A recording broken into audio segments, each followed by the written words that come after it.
Piyuh iki lho enek sing ndelok iso opyok.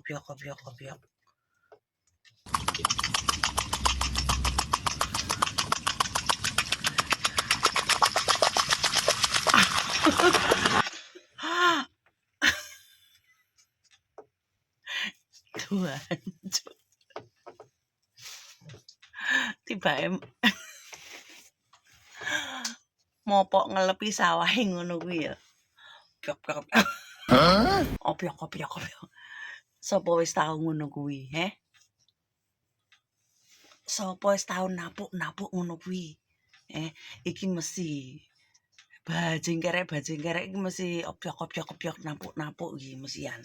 Iya ora ngaku cah lanang-lanang sing senengane ne opyok terus tangane ndelep sisih ngene.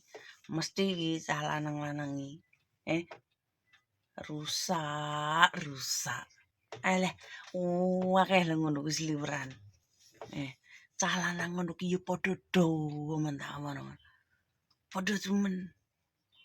Ngono ki apa kelakuane cah lanang ki senengane anu to. Mopok sawah ki ngono kuwi to. Ngelepi sawah ki ngono kuwi modelane. Apa lek pas ngopyoki ngono kae. Mopok sawah iku iso opyok. Ngono kuwi dituwapuki ngono kuwi piye? Piye lho konsepe ditapuk-tapuk ngono ki, Piye? Aku suwi lho malah ora dipopok sawahe kaya ngono. Pengen jane diopyok-opyok.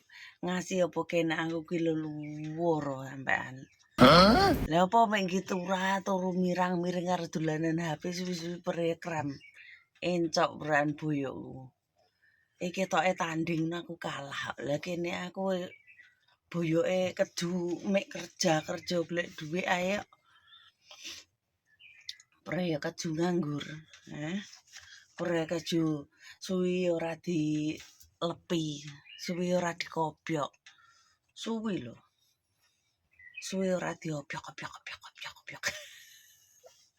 Cah lanang. Aku lek eling ngono kuwi eling-eling nganui sawah ngono kae. Mosok nganu sawah ngene opyok. Ngelepi sawah mosok kaya ngono. Sawah apa lho kuwi, Tuhan, Cuk. Salah apa wisu? Kuwi mesti sawahe ya kuwi lek enek cah wedok dituwapuki kaya ngono kuwi praya bar kemeng kabeh linu kabeh. Iso opyok. Bar praya linu kabeh. Njlidis kabeh to bare. Beh. Kok yo eneng ae lho modelane iki lho. Kok yo eneng. Sapa sing wis tau dikopyok ngono kuwi, Sapa? Ngaku wae. Rumasaku. Aja lali kete.